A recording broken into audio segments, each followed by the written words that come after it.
Dis weer tyd vir 'n potgooi hierso van Millie FM, Millie Media se ateljee af. En saam met my vandag het ek vir Cynthia. Cynthia, jy is van Childline Free State. Cynthia correct. Burger, dis hy. Yes. Hi, welkom by ons. Dankie dat jy 'n tydjie gemaak het om in jou besige agenda 'n bietjie met ons te kom gesels oor Childline, die werk wat julle doen en ook so oor die kinders. Dankie vir die geleentheid dat julle vir ons gee om hier te wees. Dis baie cool. Hoorie, ek wil net begin sommer van die begin af om te sê daar is 'n spesiale plek in die hemel vir mense soos jy wat omsien na behoeftigde kinders en van my kant af by my harte ek waardeer die tipe werk wat jy doen en ek dink ook nie dit sit sommer maklik in enige iemand se broek om dit te kan doen nie. So kudos vir jou, well done. Baie dankie. Kom ons skiet sommer weg en ons praat Childline. Wat is julle missie en visie? En gee vir ons net sommer so 'n breë spektrum van wat dit presies is wat julle doen en hoekom dit noodsaaklik is om julle instansie in ons wêreld te hê. Okay, Childline Free State is in 1914 begin. Dit is al jare. Ons het al deur 'n paar name gegaan. Ons het al 'n bietjie name verander, maar ons oorhoofse missie is maar die welstand van kinders. Kinderbeskermingsdienste is oorhoof waarop ons fokus. Ons fokus algemeen oor die early intervention om te kyk dat gesinne bymekaar bly. Kyk, in maatskaplik is jou hoofrol maar om gesinne bymekaar te hou. So ons probeer eers daarop fokus. Ons het ook die helpline wat maak dat enigiemand kan inskakel as daar enige bekommernis is rondom 'n kind. En 'n kind sê ons nou is iemand tussen 0 en 18 jaar. So sodra daar 'n bekommernis is, kan hulle inskakel. Hulle kan anoniem inskakel. Hulle hoef nie hulle name te gee nie. Dan sal 'n maatskaplike werker maar ondersoek instel en kyk of ons dienste aan hulle kan lewer of ons voorkomingsdienste kan lewer. 'n Hand daaraan druk, ja. Ja, en dan sal ons soos met ouerleiding of met partykeer is dit net 'n kospakkie, dit gaan regtig swaar by die huis om te help en dan bietjie ondersteuning te bied aan die gesin. En dan is ons maar het ons ook die statutêre dienste waar daai gevalle waar jy nie voorkomend kan optree nie, waar dit al so verder gevorder is dat die kind moet ontneem word. Ja, die kinders is reeds in need of care soos ons sê. So dan moet jy ongelukkig intree op 'n statutêre proses. En dan het ons ook ons pleegsorg waar ons pleegsorgtoesigdienste lewer waar kinders reeds geplaas is. Ons lewer herenigingsdienste aan ouers. En dan het ons 'n groot been ook met awareness wat ons uitgaan na die gemeenskappe toe. Ons leer hulle wat is verwaarlosing, wat is fisiese mishandeling, seksuele mishandeling, hoe om te rapporteer, wat om te doen as jy iemand in die gemeenskap sien. So dis vir ons belangrik en dan is dit ook belangrik om die kinders te leer van ons hulplyn se nommer, die 116 nommer. Baie maklike nommer, 116. Dis baie maklik. En ons het 'n liedjie, ek kan hom nie sing nie, maar is hy in Sotho? Hulle het hom in Sotho en so in Engels gemaak, maar dis sommer 'n selfopgemaakte liedjie. Maar hulle leer dit vir die kinders en hulle geniet dit nogal vreeslik. Selfs by ons veiligheidshuise as jy daar kom kan hulle dadelik vir die liedjie sing. Ek hoor jou. So dit gee hulle maar die geleentheid om ook gratis in te skakel as iets hulle pla of ouers of die gemeenskap wat wil inskakel om te sê daar's iets nie lekker nie, ons moet asseblief ondersoek instel. Ek is met jou. Ons het vroeër dit ons so vinnig 'n bietjie gesels net rakende Childline en julle is geleë in Allewilstraat hier so in Bloemfontein en dan het julle ook 2 permanente tuistes. Waarso is hulle nou weer? Ons het Talita Kumi Child and Youth Care Center. Dis 2 huise, hulle is in Batu location geleë.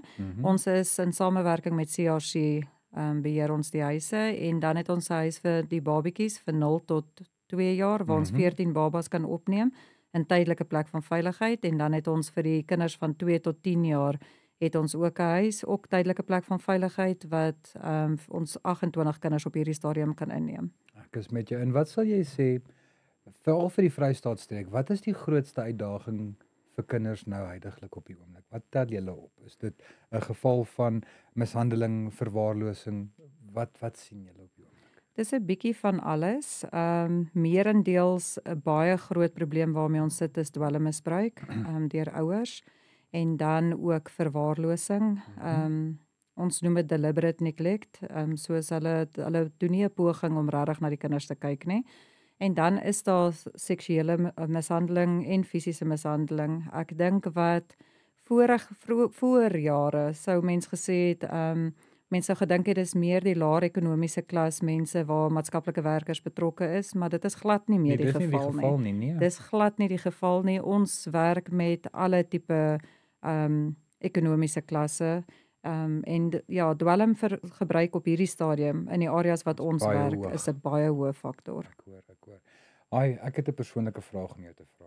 Maar man, as ek moet dink, en ek weet dit klink dalk baie kries en lelik, maar ek bedoel hierdie is nou een van daai tipe podcast waar ons nou ernstig en op die man af is. As ek in my eie uitdanigheid moet dink, as ek nou oor 'n individu kom wat 'n kleintjie mishandel, dan kry ek hierdie werklike haatgevoel in my teenoor daai individu. En jy weet, soms wil mense dan maar die reg in jou eie hande vat, wat ook nie die regte ding is om te doen nie. Maar hoe weerhou jy jouself om nie te moor nie? Moet ek jou nou reguit vra? Dit is maar moeilik. Emosies bly daar. Jy het maar hierdie gedagtes agter in jou kop van, joh, hoe kan jy dit doen? Maar ek dink ons as maatskaplike werkers in die eerste plek word jy maar opgelei om jou emosies een kant toe te skuif en met die gesin te werk. En as jy mooi in hierdie gesinne gaan inkyk, is daar altyd ook so 'n patroon van die geskiedenis wat met daai ouers gebeur het en hoe die ouers gekom het waar hulle is, wat mens eintlik dan laat besef dat daar's 'n groter prentjie as net dit wat jy nou op die Wat jy oomblik werklik sien. sien, ja. Maar dan moet ek ook aan die ander kant sê, daar is ouers wat werklik net nie omgee nie. Dis hartseer. Dis hartverskeurend. Dit is regtig hartseer. Mens weet nie altyd hoekom dit so gebeur nie, maar daar is ouers wat regtig nie altyd hulle kant bring nie. Ek moet sê daar is tye wat ons moet kriminele sake teen ouers oopmaak. Dit is ook maar wetlik gesproke by ons as dit fisiese mishandeling, seksuele mishandeling en die ouers was regtig nalatig of dit's hulle skuld, dan werk ons saam met die polisie om kriminele klagte te maak, dat hulle ook maar die gevolge dra van die dade wat hulle doen. Maar ek dink ja, mens met elke dag maar net met 'n oop kop, maatskaplike werkers met 'n oop kop werk toe gaan om te sê ons het hierdie werk gekies vir 'n rede, ons het passie, en ek hoop alle maatskaplike werkers het, maar ek weet wat by my werk, het definitief almal passie om daar te wees. Dis mooi om te hoor. So, dis die belangrikste. En dan jou geloof maar om elke dag te weet, jy gaan nie alles sien, jy gaan goed sien wat jy nie graag wil sien nie en wat nie lekker is nie, maar as jy dit nie gaan doen nie, wie gaan dit doen? Ek's met jou. Ek's met jou nie. Weer eens, ek haal my hoed vir julle af. Dit sit buite die beheer van myself om die tipe werk te doen wat julle doen. Kom ons gesels bietjie oor kinders in nood en oor die plasingsproses, oor hoe begin dit? Uit die aard van die saak uit, eerstens, die kind moet uit 'n permanente basis van 'n ouer ontneem word weens watse omstandighede ook by julle in 'n huis wees, en dan moet hierdie 'n kind moet dan nou 'n nuwe huis kry. Ek het gesien daar is baie werk wat ingaan wat dit dan betref en is ook nie seker maklik om mense te kry nie.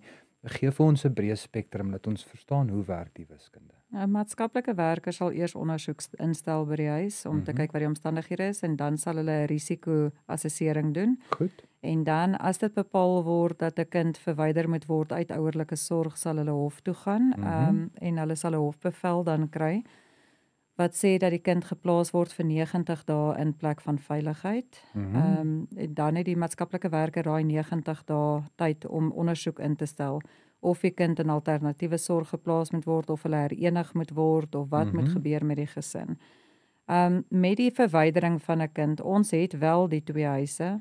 Ons werk ook saam met ander organisasies soos Engo wat ook Child and Youth Care Centers het. Maar dit is waar ons groot probleem inkom. Daar is nie genoeg plasingsopsies nie. Al die Child and Youth Care Centers is op hierdie stadium vol. Chock en blok vol. Ons het soos wat ons werwing en goed doen vir tydelike plek van veiligheid ouers en ons pleegouers, soos hulle inkry en het hulle net klaar gekeer, dan is hulle gebruik. So ons het nie 'n waglys van mense om te sê dat hierdie is nou ons as ons 'n kind verwyder, hierdie is nou, ons het reeds iemand om die kind by te plaas nie.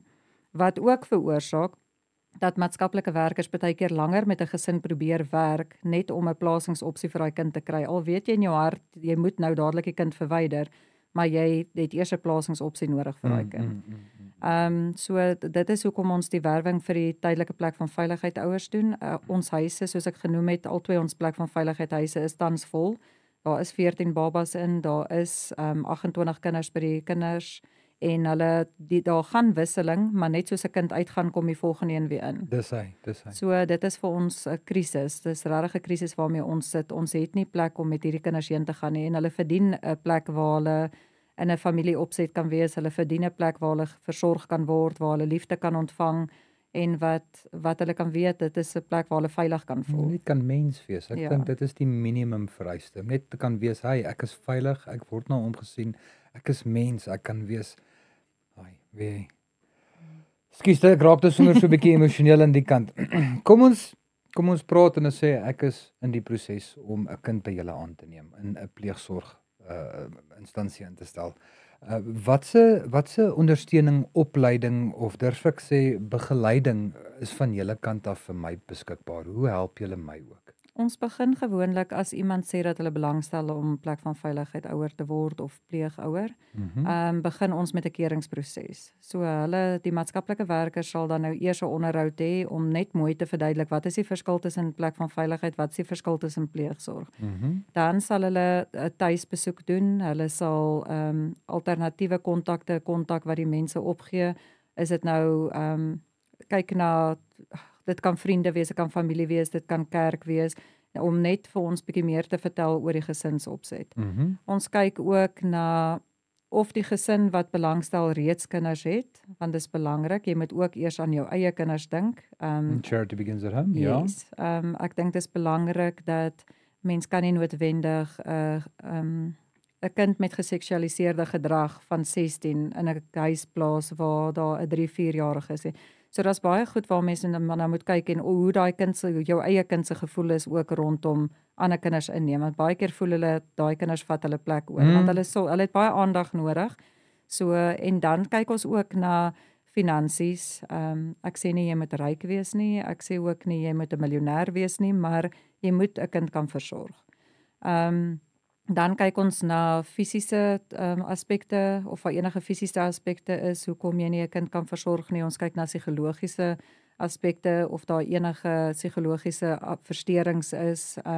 Want ons doel is, ons wil nie 'n kind verwyder uit omstandighede net om weer terug te bring. Net om weer in omstandighede te plaas waar jy later weer die kind moet verwyder nie. So ek kan sê meeste van ons plek van veiligheid ouers sê hulle wil plek van veiligheid ouers wees en dan sodra daai kleintjie daar is, dan raak hulle so geheg dat dit in elk geval oorgaan in pleegsorg. Dis baie goed. So dit gebeur gereeld. Maar ek dink dit is ook, mense moet dit net nie sien as 'n geldmaak skema nie. Ek dink nie om 'n kind in sorg te neem is 'n geldmaak skema nie. Jy sal verbaas wees hoor. Jy sal verbaas wees. Onthou as jy 'n kind in pleegsorg kry, dan kry jy 'n pleegsorgtoelaag. Ek verstaan. En dit is nie iets wat mense altyd sommer sê nie, maar daar is baie mense daar buite wat dit sien as okay, ek gaan nou pleegsorgtoelaag. Op hierdie stadium kry ek net 'n old age pension of iets, so ek het kort bietjie geld of so en dan voel hulle wil 'n kind inneem, dan sal hulle gewoonlik sê okay, maar my kinders is nou uit die huis is nou leeg. En dan is dit ook partykeer, ons het dit nou al gekry waar dit dan nou maar misbruik van die pleegsorgtoelaag is. So dit kan nie gesien word as dit moet regtig 'n passie wees, jy het 'n passie vir kinders, jy het die hart om jou huis oop te maak en om daai kind as jou eie te sien. Jy het nou vroeër in jou gesprek genoem van die voorbrand wat julle doen in die sin van gaan seker maak hierdie en hierdie is in plek. Ek dink ook uit die aard van die saak uit maak dit julle keurings hoeveelheid mense, kandidate ook seker aansienlik minder, wat dienooreenkomstig beteken die plasings is minder. Sal jy sê op die oomblik is dit een van julle spesifieke uitdagings met pleegsorg? Dit gebeur, maar dit gebeur nie so gereeld dat iemand afgekeur word nie. Goed, wat sal jy dan sê op die oomblik is julle grootste uitdaging? Net belangstelling. Net belangstelling. Ek dink die feit dat, en ek dink as mense in jou eie lewe dink, om nog 'n kind in jou huis in te neem, finansiëel is dit 'n groot las op 'n mens. En ek dink dit is net mense is bang. Die ander uitdaging is, mens moet onthou, ons as maatskaplike werkers se oorhoofse doel is om gesinne bymekaar te hou, biologiese gesinne bymekaar te hou. So terwyl selfs al word 'n kind in pleegsorg geplaas, hou daaraan om gewerk te word met die ouers. Daar bly kontak tussen die kinders en die ouers, daar's besoeke.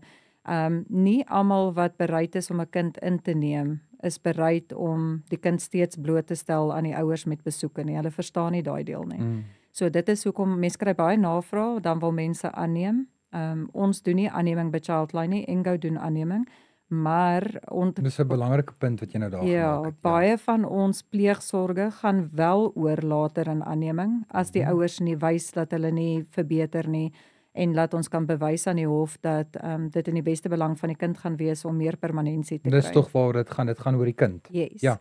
Maar jy kan nooit 'n belofte maak aan enige pleegouer om te sê dit is die pad wat gestap gaan word nie, want daar is wel ouers wat verbeter waar daar hereniging plaasvind. Which is great. En ek dink dit is swaar. Dit is swaar vir mense. Want jy geheg geraak aan hierdie nuwe liefdetjie in jou lewe en nou moet jy hom weer teruggee. Ja, ek kan my indink dit is nogal so 'n ding. Net so 'n bietjie verduidelikheid vir as daar mense is wat nou wil kyk en wil helpende hand uitsteek. Net die verskil tussen pleegsorg, tydelike veilige hawe en die ander verskillende fasette van wat Childline nog doen. Net vir ons bietjie daar uitlig asseblief. Plek van veiligheid is wanneer 'n kind verwyder word vir direkte plasing en dan, soos ek gesê het, gee die hof ons 90 dae om 'n ondersoek te doen. Dis reg. So as mens belangstel om net plek van veiligheid te wees, dan sal daar nie gefinaliseer word met die hof soos in pleegsorg of by daai mense nie. Dit sal plek van veiligheid bly totdat die maatskaplike werker klaar is met haar in ondersoek. Maar dit kan ook bietjie langer as 90 dae vat. Want 90 dae is maar min as jy ondersoek doen. Is ek reg om skus ek val jou so Nee, jy is welkom. Ek wil net mooi duidelikheid. So as ek nou voel man, ek wil help. Kan ek dan by jou uitkom? Julle kom doen ondersoek aan my kant om te sien ek goed, maar my tydelike plekkie van veiligheid vir 90 of selfs dalk 120 of meer dae is geskik en gepas vir 'n kind wat in my sorg geplaas gaan word en mense kan bystand gee vir julle wat dit aanbetref. Ja. En dan sal ons jou nou as 'n gekeerde plek van veiligheid ouer en as daar 'n nood is of 'n verwydering is, dan sal mense op jou knoppie druk. Of dit nou 3:00 die oggend is en of 6:00 die middag. Presies.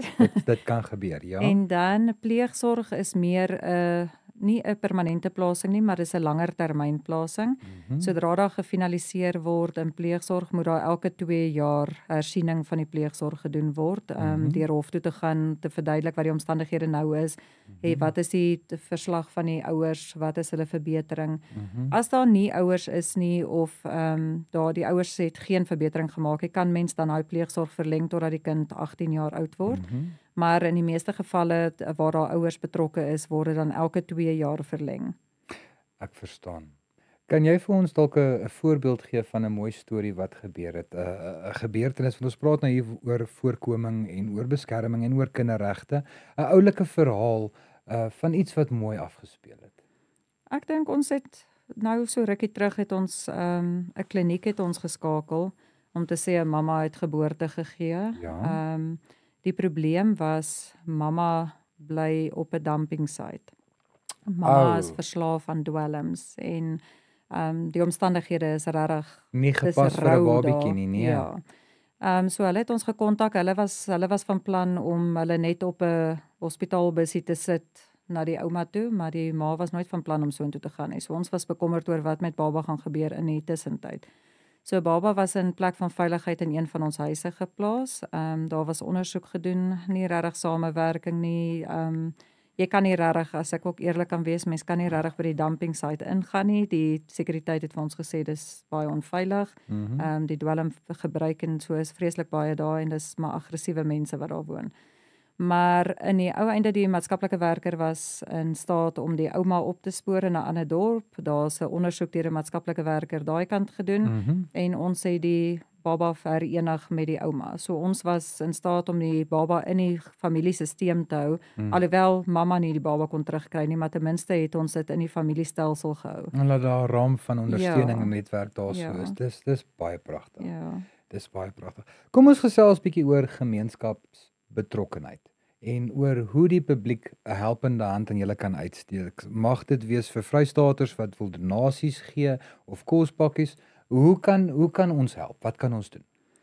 Wel, afgesien van pleegsorg. Ja, hopelik is daar iemand wat belangstel in pleegsorg. Afgesien van pleegsorg, ja. Ons het ook baie in-kind donations wat ons doen. Ons help gesinne waar dit swaar gaan, so ons help om kospakkies te voorsien. Ons kyk as dit Kersfees raak, dan voorsien ons gewoonlik aan van ons behoeftige gesinne 'n Kerspakkie. Ons kyk dat die kindertjies 'n geskenkie kry. So ons het baie, as die skole begin in Januarie, dan is dit skoolbehoeftes en skoolklere en daai goedjies wat nodig is. So ons probeer gesinne waar dit regtig swaar gaan en waar daar nie 'n nood is om die kinders te verwyder nie, maar dit gaan swaar. Help en dan te gee. Ja, daar gee ons altyd en geen van ons befondsers befonds daai dele nie.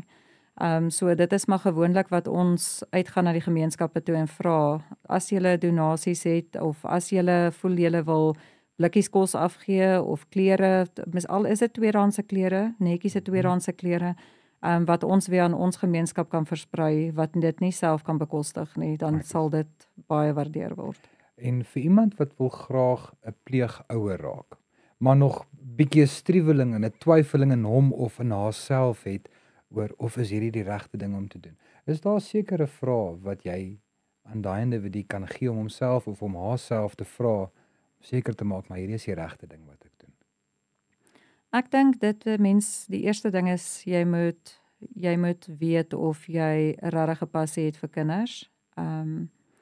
En dan is dit ook om mens moet al die positiewe en die negatiewe opweeg teen mekaar. Veral as jy jou eie kinders het om te besluit wat gaan die positief wees uit hierdie plasing? Is ek bereid om my volle aandag en liefde vir hierdie kind te gee wat nie my kind is nie, maar wat ek as ek my eie kind in my huis inneem? En dan, ons is altyd daar, ek het nou al 'n paar mense gehad, hulle wat vra het, en dan vra hulle jou vra, en dan volgende week kan besef hulle het vergeet om jou nog iets te vra. So ons is daar, dis hoekom ek gewoonlik die maatskaplike werkers eers 'n sessie met die mense laat hê, laat hulle net mooi kan verduidelik, want mense het vra. Vra wat mens nie altyd aan dink nie, maar sodra jy die hele situasie hoor. Mens weet nie altyd, en dan ook, as jy weet, jy is bereid, laat die ouers betrokke is. Want ek wil ook net vir mense sê dat maak nie saak hoe sleg jou ouers is as jy verwyder word nie. Dit bly jou ouers. Dit bly steeds jou ouers. Ja, daai kleintjie is nog steeds geheg aan daai ouers. Dit is sy sense of belonging. Dit is waar hy voel hy hoort. Maak nie saak hoe dit sleg het was nie. So hulle smag nog steeds na kontak met die ouers. Al weet ons baie keer daar gaan nooit hereniging wees nie. Smag hulle nog steeds daarna. So 'n mens moet besluit of jy bereid is om, dis nie te sê die mense gaan by jou huis kom kuier nie, maar dit is of jy bereid is om toe te laat die kind kontak hê met die ouers. En dan is dit maar vra. En ook net onthou, dit gaan nie oor jou nie, dit gaan oor hierdie klein lyfie. Ja, nee, en dit is belangrik vir ons dat mense dit moet verstaan. Maar en dan is hulle welkom om met my te kontak as daar vrae is of enige advies wat hulle het. Ja. Toekomsvisie en drome van Childline Vrystaat. As mens nou so in 'n perfekte wêreld in 5 jaar in die toekoms kon ingaan, wat sal jou perfekte visie wees van daai tyd? Ja, met die krisis waarmee ons op die oomblik sit, ons groot droom is om permanente huise te stig, waar ons kinders in langtermyn kan plaas en 'n pad met hulle kan stap. Maar ook my groot doel is dat ons 'n lys van gekeerde pleegouers en veiligheidsouers kan hê wat ons kan sê, wow, nou kan ons uiteindelik regtig 'n kind pas by 'n gesin en dit is nie net die eerste een wat kom, sorry, oor 'n uur kry jy 'n baba nadat jy gekeer is. So dit is my droom in die maatskaplike opset, laat ons net die resources daar buite het om te gebruik. Ek hoor. Dis 'n pragtige visie en ek wens dit toe op julle. En dan my slotvragie aan jou.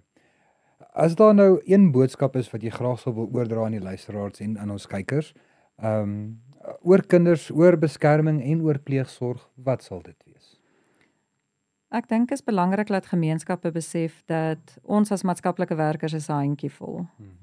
Ons kan nie alleen werk nie, ons kan dit nie sonder die gemeenskap doen nie. Ons sien dit as 'n gesamentlike projek, gesamentlike werk waar ons hande moet vat en waar die gemeenskap ons oë en ons ore is. Ons almal het ook ons eie gesinne by die huis. Ons is nie in die aande daar waar die lelike goed gebeur nie, so ons hoor dit nie. Ons sien dit ook nie. Ja. Ons sien dit nie en bure, mense wat of familie, mense wat die gesinne ken, as jy iets vermoed, asseblief meld dit aan. En dan 'n belangrike ding wat ek net en ek dink is omdat ek 'n maatskaplike werkbestuurder is en ek het baie maatskaplike werkers onder my, die belangrikheid wat ek net vir mense buite wil sê. Hulle sien ons as baby snatchers, hulle sien ons steel kinders en ons verkoop hulle. Verkoop hulle? Ja, O ja. ons het al baie goed gehoor. Ja, daar word baie stories vertel van maatskaplike werkers. So die buiteperspektief van maatskaplike werkers is ons verwyder net kinders. Ek wil net hê die gemeenskap moet weet dit is nie ons doel nie. Ja, ons verwyder kinders, maar dan moet hulle besef ons moet aan 'n hof gaan verduidelik hoekom het ons dit gedoen. So dit is nie ons suig nie iets uit ons duim uit en dan plaas ons net kinders ergens nie. So ons steel nie mense se kinders nie en ons verkoop hulle nie. Ons probeer regtig net doen wat in die beste belang van kinders is. Weereens, ek haal my hoed vir julle af. Cynthia, jy doen die tipe werk wat ek nie sal kan doen nie en baie respek vir jou daarvoor. Ek wens daar was meer mense soos jy in hierdie samelewing regtig waar. Baie dankie. Ek weet hierdie was nou 'n mondvol gewees en is 'n onsmaaklike onderwerp en al die klasse van goed, maar dankie dat jy met ons jou tyd en jou kennis kom deel het. Ons doen waardeer dit en ek gaan vra as ons nou sommer so in die einde in die credits rol, kan ons jou selfoonnommer daaronder sit, kan mense direk met jou in kontak kom.